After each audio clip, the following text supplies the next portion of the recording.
Hey guys, Raytheon here, back with another video. And in today's video, we're going to talk about, is it worth it to mod a handheld or a console? So going into it, there are several different types of consoles.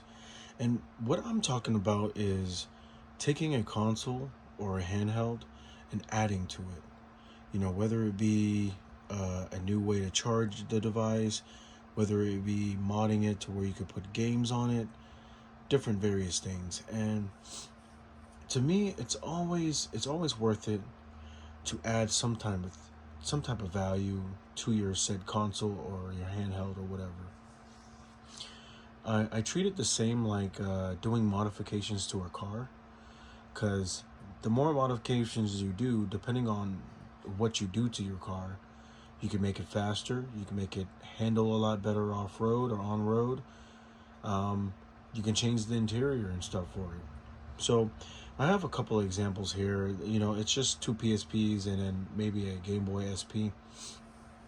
So right now there's a lot of those retro consoles that have like bundles in them, like the Analog Pocket, um, consoles like the Analog Pocket, consoles like Retrons and stuff.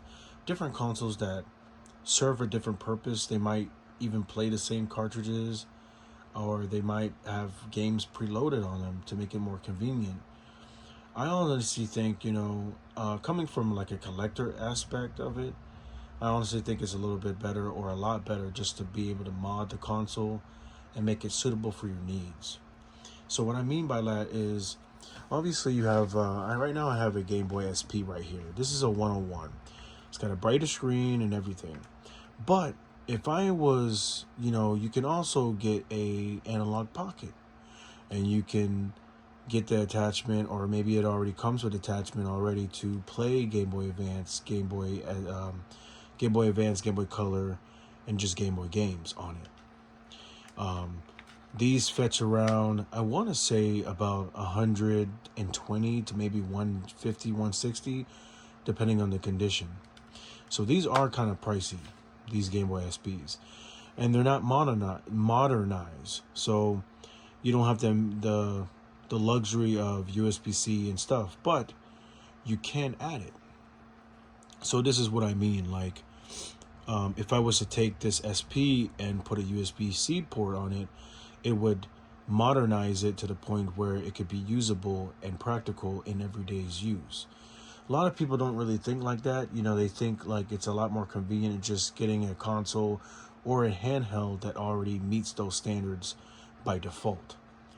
And, I heard some and I saw some rumors about them coming out with some kind of N64 system or something like that, modernized. I don't know if that's true or not, but a lot of the times we could just mod these things ourselves and get a lot more use out of them. A lot more use is what I mean.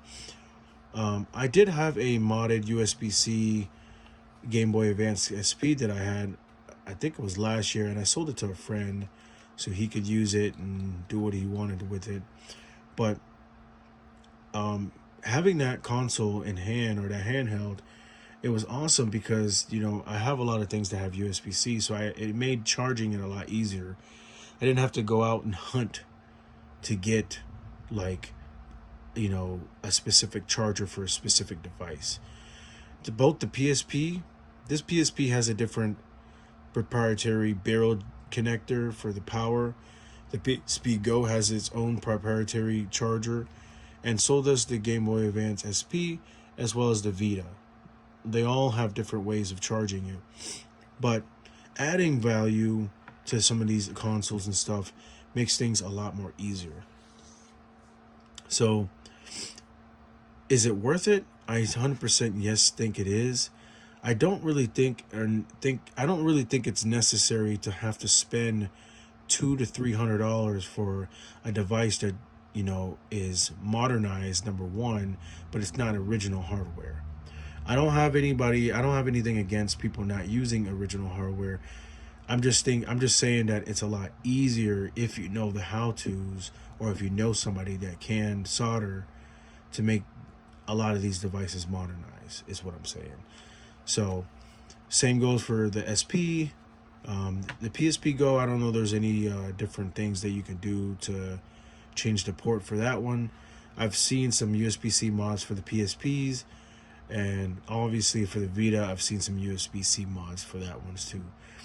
And as well as loading most of these with games, you can also get a flash cart for your SP, and you just load every single game that you want on it and just play it like that if you wanted to with USB-C, and have all the bells and whistles if you want an IPS screen or a different shell.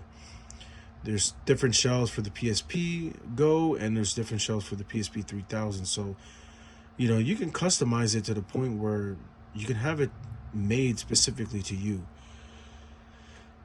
It's, you know, it goes for everything else. There's so many different mods for the N64, GameCube, PS3, and different things.